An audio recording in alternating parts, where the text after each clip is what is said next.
અને હું તો પ્રાય કહેતો હોઉં છું કે પ્રત્યેક વૈષ્ણવ ના જીવનમાં આ ત્રણ સત્કાર્યો બહુ મહત્વ રાખતા હોય છે. આ બહુ મોટા પુણ્યો આપણે ત્યાં માન્યા છે. એક, જીવનમાં એકવાર ગૌદાન કરવું. ગૌદાન એ બહુ મોટું પુણ્ય આપણે ત્યાં શાસ્ત્રોમાં કહ્યું. જીવનમાં એકવાર પ્રત્યેક હિન્દુ માત્ર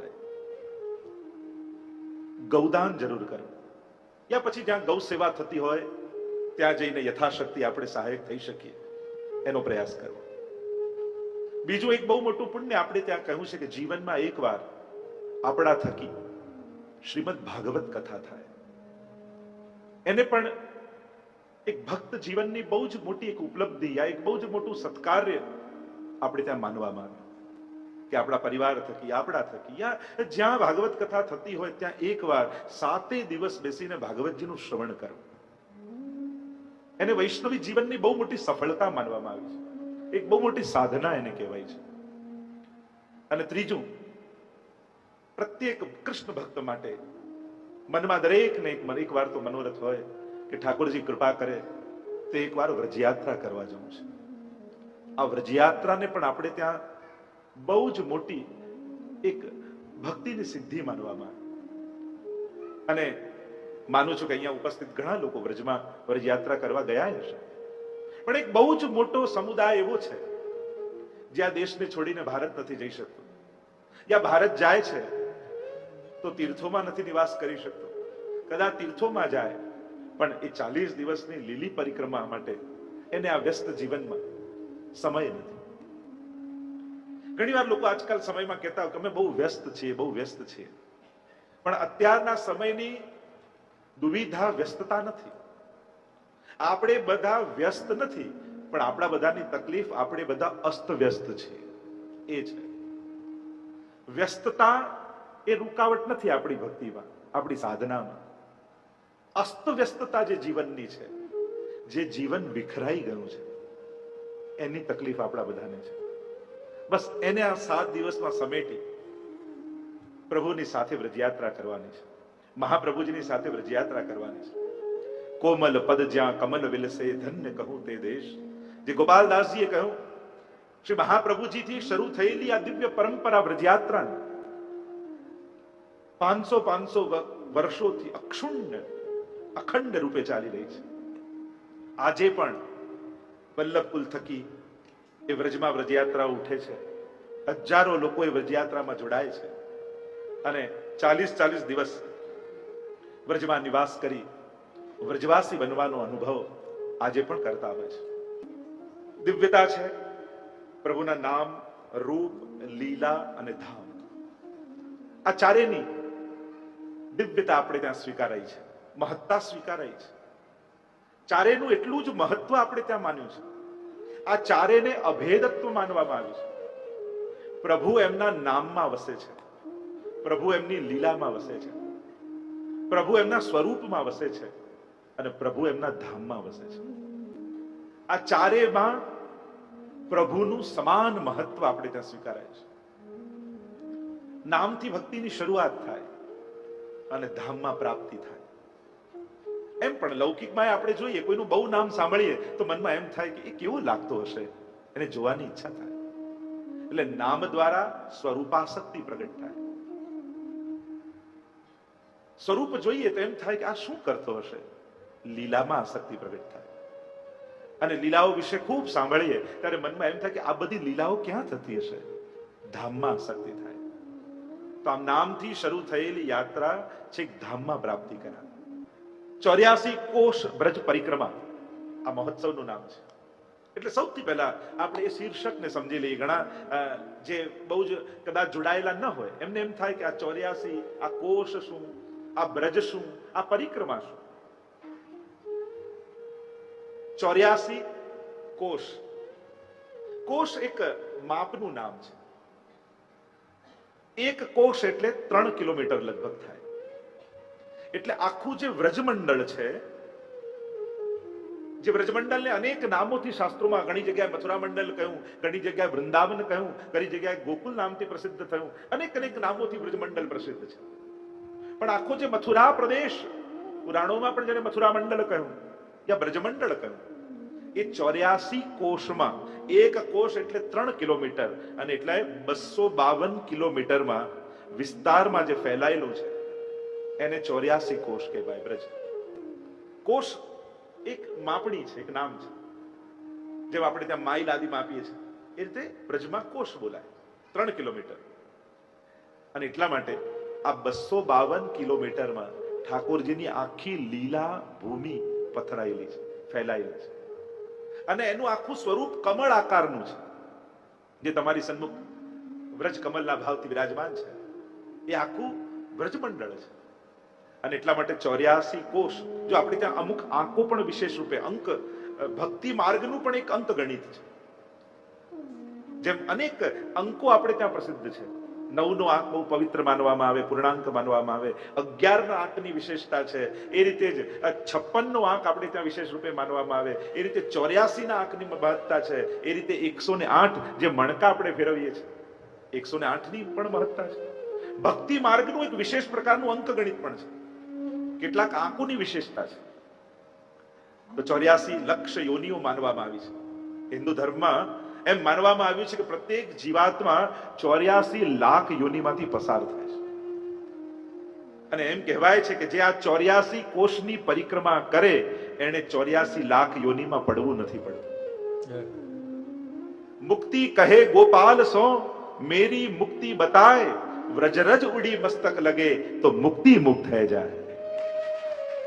મુક્તિ જ્યારે ભગવાનને કહેવા લાગી કે હું તો બધાની મુક્તિ કરાવતી ફરું છું, પણ મારી મુક્તિ ક્યારે? મુક્તિ કહે ગોપાલ સો મેરી મુક્તિ બતાય. હે પ્રભુ, મારી મુક્તિ કેમ થાય એનો રસ્તો બતાવો. અને ત્યારે પ્રભુના વચન એમ છે કે વ્રજરજ ઉડી મસ્તક લગે તો મુક્તિ મુક્ત થઈ જાય. જો તારા માથે આ વ્રજની રજ ઉડીને લાગે ને તો હે મુક્તિ તને પણ મુક્તિ આપી દે એવું સામર્થ્ય આ વ્રજની રજમાં છે. એવું મહાત્મ્ય આપણે ત્યાં વ્રજરજનું કહ્યું છે, વ્રજભૂમિનું કહ્યું છે. આ વ્રજ પરિક્રમામાં ભૂમિની મહત્તા છે. અને એટલા માટે આ વ્રજયાત્રા મહોત્સવ ब्रज 84 कोश है कमलाकार अनूप रास लीला को लित थल श्री राधा ब्रज भूप. અને આ 84 કોષ બ્રજ પરિક્રમા યાત્રા અનેક શબ્દોથી આપણે ઓળખીએ છીએ. કમળાકાર છે. યાત્રા શબ્દ જ્યારે આવે ત્યારે અનેક અનેક અર્થો આપણા મનમાં જાગે. કારણ કે જેમ ભક્તિ માર્ગમાં જપની મહત્તા છે, સેવાની મહત્તા છે, યજ્ઞ યાગાદિઓની હિન્દુ ધર્મમાં મહત્તા છે, એમ હિન્દુ ધર્મમાં આધ્યાત્મિક માર્ગમાં જેને આગળ વધવું છે એના માટે યાત્રાનું પણ એટલું જ મહત્વ છે. ખૂબ પ્રધાનતા હિન્દુ ધર્મમાં યાત્રાઓની કહેવાય છે. કારણ આપણે ત્યાં ભૂમિની મહત્તા છે. જે ભૂમિનો તમે આશ્રય કરો, કારણ કે આપણે ત્યાં ભૂમિ પણ સાત્વિક, રાજસ અને તામસ પ્રકારની કહેવાય છે.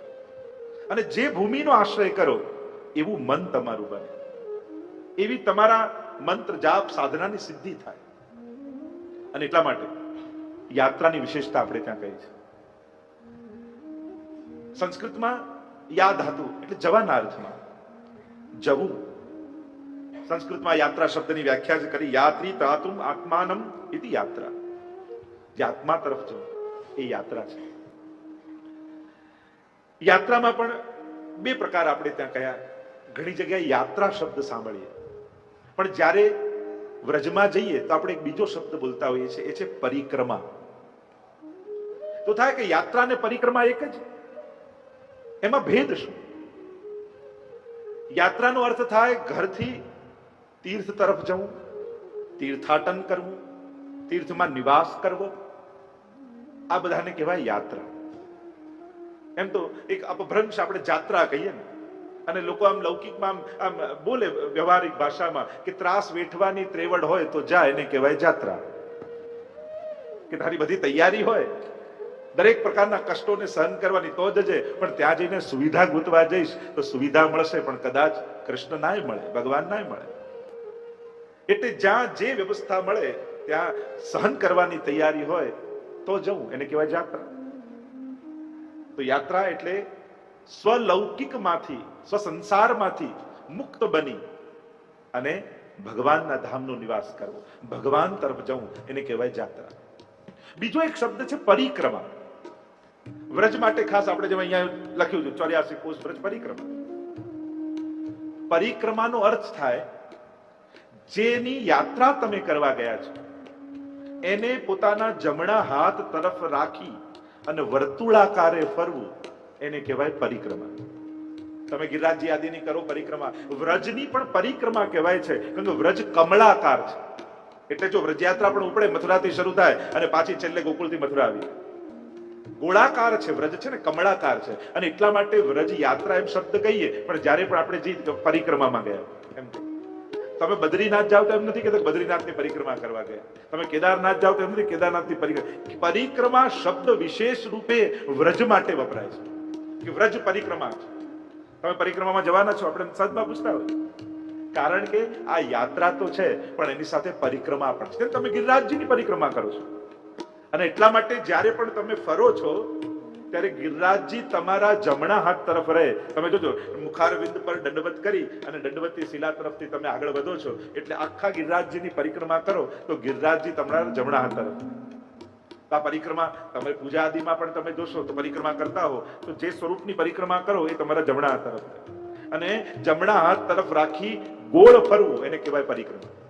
અને વ્રજ માટે પરિક્રમા શબ્દ એટલા માટે વપરાય છે કારણ કે વ્રજ વર્તુળાકાર છે, કમળાકાર છે, અને એટલા માટે વ્રજ પરિક્રમા શબ્દ કહેવાય છે.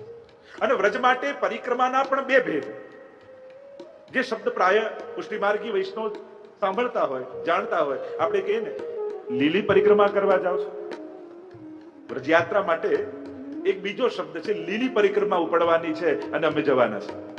તો પરિક્રમા પણ બે પ્રકારની, લીલી પરિક્રમા અને સૂકી પરિક્રમા.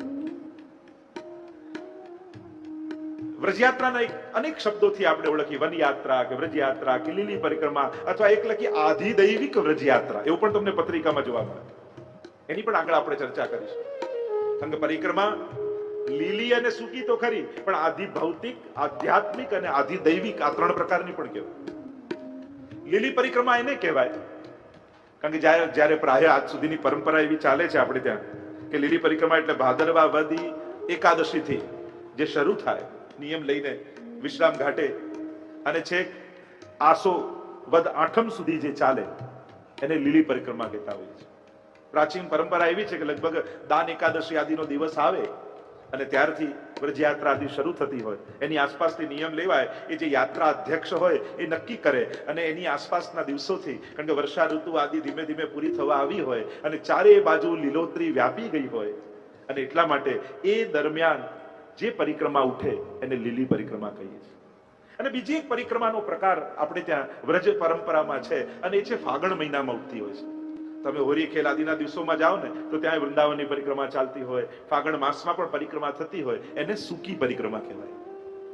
તો આમ પરિક્રમાના પણ બે ભેદ આપણે જોઈ શકીએ, લીલી પરિક્રમા અને સૂકી પરિક્રમા.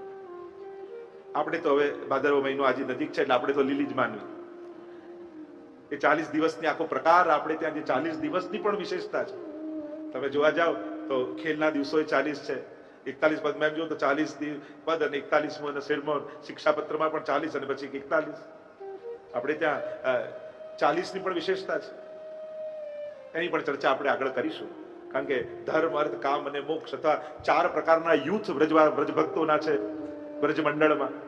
મુખ્ય 4 ગોપીજનો છે અને એ ચારેય યુથને 10-10 પ્રકારની ભક્તિ ઠાકોરજી સિદ્ધ કરાવે એટલે 40 દિવસ થાય. અનેક અનેક ભાવો આપણે ત્યાં 40 દિવસની આ વનયાત્રા, વ્રજયાત્રા યા લીલી પરિક્રમાના છે.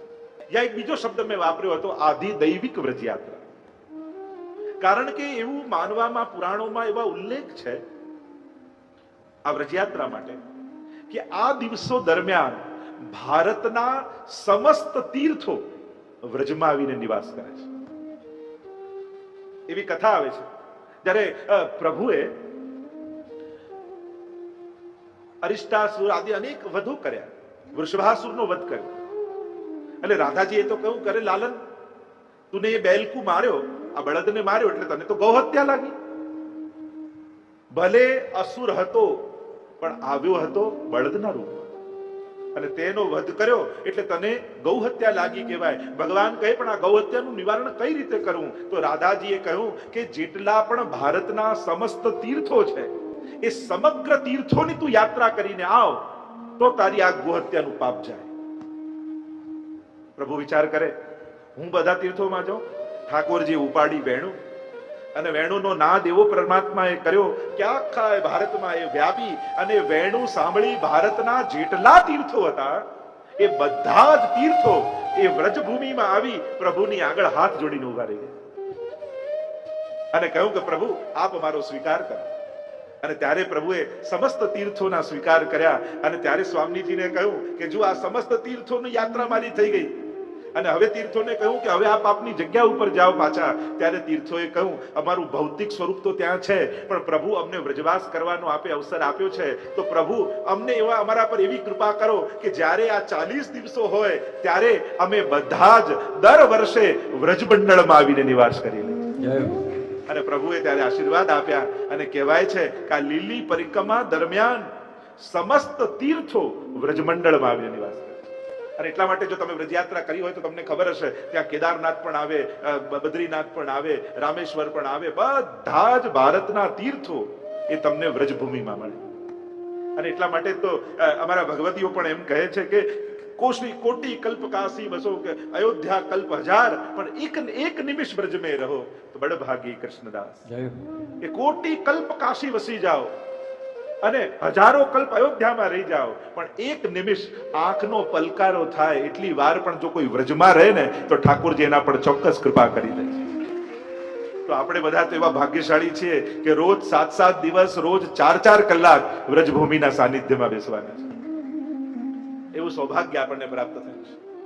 એવી વ્રજની મહત્તા આપણા આચાર્યો, સંતો, ભક્તો, ભગવદીઓએ અનેક પ્રકારથી ગાઈ છે. અને એટલા માટે એક વ્રજ યાત્રા જે કરે એને સમસ્ત તીર્થોની યાત્રા થઈ જાય. કહેતા ને કે કન્યા પર એનો પિતા બહુ પ્રસન્ન થયો. એટલે પ્રસન્ન થયો એટલે પિતાએ કહ્યું દીકરીને કે બેટા તારે જે જોઈએ માંગી લે, તું કહે તને આપે. ત્યારે દીકરીએ કહ્યું કે પપ્પા મને સાસુ લઈ આપો ને. ત્યારે પિતા કે અરે જી તારે લગ્ન નથી, સાસુ તને ક્યાંથી લાવી આપું સીધી? અચ્છા તો એમ કરો કે મને સસરા લાવી આપો ને. અરે સસરા ક્યાંથી આવે? અચ્છા ચલો એમ કરો તો મને નણંદ લાવી આપો. અરે બેટા આમથી નણંદ આવતી હશે. અચ્છા તો એમ કરો મને દિયર લાવી આપો. જયારે આ રીતે દીકરી વારે ઘડીએ કહેવા લાગી ત્યારે પિતાએ કહ્યું બેટા એક વર ગોતી લે, આ બધું તો એમને પાછળ પાછળ મફતમાં આવશે. એમ જ બધે યાત્રા કરવા આપણે ક્યાં જવાના? એકવાર વ્રજ યાત્રા કરી લે, બધા તીર્થોની યાત્રા તારી થઈ.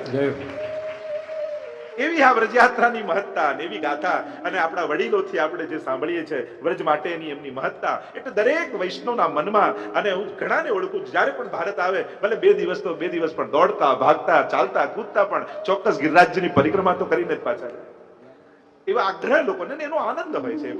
એ ભૂમિમાં આનંદ છે. તો એવી આ વ્રજયાત્રા આપણી આજથી શરૂ થઈ રહી છે. વ્રજની મહત્તા મારે ગાવી છે, અનેક પ્રકારથી મહત્તાઓ ગવાઈ છે શાસ્ત્રોમાં. પણ સૌથી પહેલા વ્રજયાત્રા શરૂ થાય ને તો વ્રજયાત્રામાં 3 વાત. એક વ્રજયાત્રાના નિયમો, બીજું વ્રજયાત્રા કરવાનો પ્રકાર, અને ત્રીજું યાત્રાનું ફળ. આ 3 વસ્તુનો વિચાર કરવામાં આવે કે તમે યાત્રા કરવા જાઓ. આજે પણ જયારે 40 દિવસની વ્રજયાત્રા ઉઠતી હોય, અને જે ગયા છે એમને ખબર હશે, પહેલા દિવસે બધા જ યમુનાજીના કિનારે ભેગા થાય અને ત્યાં યાત્રા જેમની અધ્યક્ષતામાં શરૂ થવાની હોય અને હાથમાં નિયમ લેવામાં આવે. વ્રજયાત્રાના બહુ કઠોર ઘણા નિયમો હોય છે. યાત્રા કરવા માટે નિયમો પાળવા પડે. નિયમ તૂટે તો યાત્રાનું ફળે જાય. અને એટલા માટે બહુ આગ્રહપૂર્વક લોકો નિયમો પાળતા હોય છે. ગમે તેવી વિપરીત પરિસ્થિતિ આવે, સંજોગો આવે, પણ નિયમ નહીં છોડવો એવો આગ્રહ યાત્રિકે રાખવો જોઈએ. અને એટલા માટે આપણે ત્યાંની જે પરંપરા છે એમાં અમુક નિયમોની ચર્ચા કરું. યાત્રામાં જયારે યમુના જળ હાથમાં લેવામાં આવે અને આપણા જે તીર્થ પુરોહિત હોય એ આપણને નિયમ લેવડાવે. જો યાત્રામાં પુરોહિતની પણ મહત્તા છે. એટલે દરેકના કુટુંબ પ્રમાણે, પરિવાર પ્રમાણે તમારે ત્યાં ચોબાજી હોય, જેને પુરોહિત, જે યજમાનનું હિત કરે એને પુરોહિત કહેવાય. જેના થકી આપણે એ વ્રજના નિયમો પાળવાના હોય. અને યાત્રામાં 3 વસ્તુની મહત્તા: જપ, વ્રત અને દાન. યાત્રા જ્યારે પણ કરવા જાઓ તો આ 3 વસ્તુ બહુ મહત્વનું હોય. પહેલી વાત છે જપ.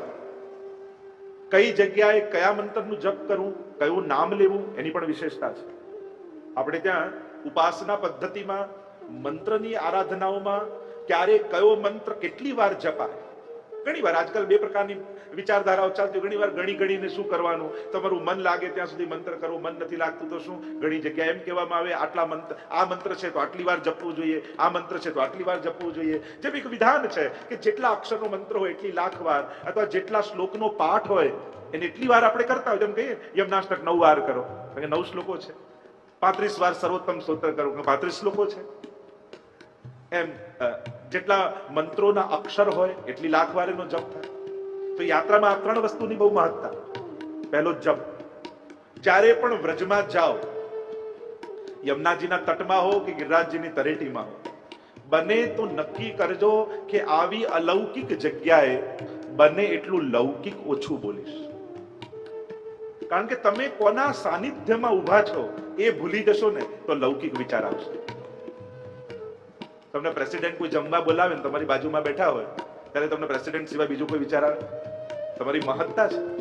મન જેની મહત્તા માને ને, મન ત્યાંથી ન જાય. એટલે એક વસ્તુ યાદ રાખજો, બને તો ઘરે પણ ઠાકોરજીની સેવામાં બેઠા હો ત્યારે, અથવા ગિરિરાજજી યમુનાજી વ્રજમંડળમાં ગયા હો, કારણ કે ગિરિરાજજી અને યમુનાજી એવા છે કે જે અખંડ ભગવાનનું નામ લઈ રહ્યા છે, અખંડ ભક્તિ કરી રહ્યા છે. અને એમના સાનિધ્યમાં જ્યારે આપણે કંઈક લૌકિક બોલીએ છીએ ત્યારે એમની ભક્તિમાં આપણે વિક્ષેપ કરાવીએ છીએ. અને કોઈની ભક્તિમાં વિક્ષેપ કરાવવો પણ અપરાધ છે.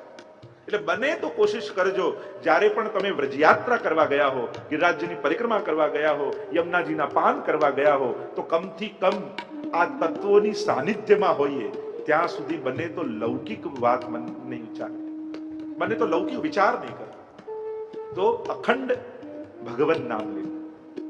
તો પહેલી વસ્તુ છે જપ. બીજું છે વ્રત. આપણે ત્યાં જુદા જુદા પ્રકારના વ્રત. એકાદશી તમે વાંચો તેમાં આ નિર્જળા એકાદશી, આ એકાદશી. એકાદશીઓમાં પણ કયા સમયે કઈ એકાદશી છે, તો આ સમયે શેના વ્રતનો મહત્તા છે, કેવા પ્રકારના વ્રતની મહત્તા છે એનો વિચાર કરવાનો. અને ત્રીજી વસ્તુ છે દાન. જ્યારે વ્રજયાત્રા તમે કરવા જે ગયા છે એમને ખબર હશે, એટલે જુદા જુદા કુંડ ઉપર જુદી જુદી વસ્તુના દાનની મહત્તા હોય છે. જેમ ગ્રહણ આદિ આવે તો એમાં લખ્યું હોય કે આ વસ્તુનું દાન કરવું, આ સોનાનું દાન, તાંબાનું દાન કે લોઢાનું દાન. દરેક વખતે યા દરેક સ્થાને વિશેષ પ્રકારના વસ્તુની દાનની મહત્તા હોય છે. તમે જ્યારે ગયા હશો વ્રજમાં ત્યારે તમારા પુરોહિત કે અહીંયા સોનાનું દાન કરો, અહીંયા વસ્ત્રનું દાન કરો, અહીંયા ચાંદીનું દાન કરો, અહીંયા અનાજનું દાન કરો. તો એ જુદી જુદી જગ્યાએ જુદી જુદી વસ્તુના દાનની મહત્તા છે. તો એનો પણ વિવેક રાખો. તો આ બધું આપણા પુરોહિત દ્વારા આપણે સિદ્ધ કરાવવું જોઈએ. બને તો દરેકને પોતાના ગોર કોણ છે એ ખ્યાલ હોવા જોઈએ, જે તમારી પરંપરાથી જોડાયેલા હોય, અને એના દ્વારા એને મધ્યમાં રાખી અને આપણે આ સત્કર્મો કરતા હોઈએ છીએ. તો જે યાત્રાની હું વાત કરી રહ્યો છું, નિયમોની વાત. યાત્રા શરૂ થાય, કારણ કે આથી આપણી વ્રજયાત્રા શરૂ થઈ રહી છે, વ્રજની ગાથા ગાવાની છે. તો નિયમોમાં યમુનાજી હાથમાં લઈને નિયમો લેવાય. સૌથી પહેલો નિયમ એ આપવામાં આવે કે સત્ય બોલીશ અને મધુર વચનો બોલીશ. એટલે આપણી વ્રજયાત્રા શરૂ છે, એટલે 7 દિવસ આ બધા નિયમો તમારે પાળવાના છે. તો પહેલો નિયમ યાત્રામાં આપવામાં આવે કે સત્ય વચન કહીશ અને મધુરું બોલીશ. તો આજનો આપણો નિયમ, આજથી શરૂ થયેલી યાત્રા આપણી, બને તો 7 દિવસ બને તો મધુર વચન બોલાય એનો પ્રયાસ કરો. બીજો નિયમ આપવામાં આવે કે જીવ હિંસા નહીં કરવું યાત્રા દરમિયાન. 40 દિવસ તમે બ્રજમાં રહો ત્યારે કોશિશ એ રીતે કરવી, એ રીતે રહેવું કે જીવ હિંસા ન થાય. ત્રીજો નિયમ, નિયમો તો ઘણા બધા હોય છે, પણ કામ, ક્રોધ, લોભ, ઈચ્છા, ઈર્ષા, મદ, મત્સર, આ બધાનો યાત્રા દરમિયાન હું ત્યાગ કરીશ. જો આ બધું મનમાં છે, પણ બને તો આ બધી વસ્તુનો 40 દિવસ દરમિયાન જ્યાં સુધી હું યાત્રામાં છું ત્યાં સુધી હું ત્યાગ કરીશ. તો ઘણી વાર લોકોને એમ થાય લાખોમાં એક બનો, કરોડોમાં એક બનો. એટલે ઘણાને એમ થાય કે મહેનત કરીને કોઈ લૌકિક જગ્યા ઉપર પહોંચી જવું, યા લૌકિક સિદ્ધિ યા લૌકિક કોઈ વસ્તુની પ્રાપ્તિ કરી લો તો જ લાખોમાં તમે એક કહેવાઓ, તો જ કરોડોમાં એક બનો. કોઈને ધંધામાં બહુ સફળ જોઈએ તો લાગે આ લાખોમાં એક. એવું જ નથી હોતું. તમે ક્રોધ છોડી દો ને તોય લાખોમાં એક થઈ જાવ, કારણ કે લાખોને છૂટતો નથી. તમે ઈર્ષા છોડી દો ને તોય લાખોમાં એક થઈ જાવ, કારણ કે લાખો લોકોને છૂટતી નથી. તમે દ્વેષ છોડી દો તોય લાખોમાં. કોઈ વસ્તુ મેળવીને જ લાખોમાં એક ન થવાય, પોતાની અંદર પરિવર્તન કરીને પણ લાખોમાં એક બની શકાય. તો તો જીવનમાં સમજ એ કેળવવાની કે મારે વિશેષ બનવું છે, એના માટે કોઈ વિશેષ વસ્તુ મેળવવાની જરૂર નથી. પોતાની અંદર વિશેષતા પ્રગટાવીને પણ વિશેષ થઈ શકાય. જીવનમાં સારી સમજ મેળવીને પણ લાખોમાં એક થઈ શકાય છે. જેટલા જેટલા મહાપુરુષો થયા એમની વિશેષતા યાદ કરીને આપણને એમ થાય કે આ તો લાખોમાં એક છે. અને એટલા માટે પોતાની અંદર ઉત્તમ પરિવર્તન કરીને પણ વિશેષ બની શકાય. તો કામ, ક્રોધ, લોભ, ઈર્ષા, મદ, મત્સર આનો ત્યાગ કરો. આ યાત્રાનો નિયમ છે. યાત્રાનો બીજો એક નિયમ કે બીજાના અપરાધોને હું ક્ષમા કરીશ. આ યાત્રાનો નિયમ છે.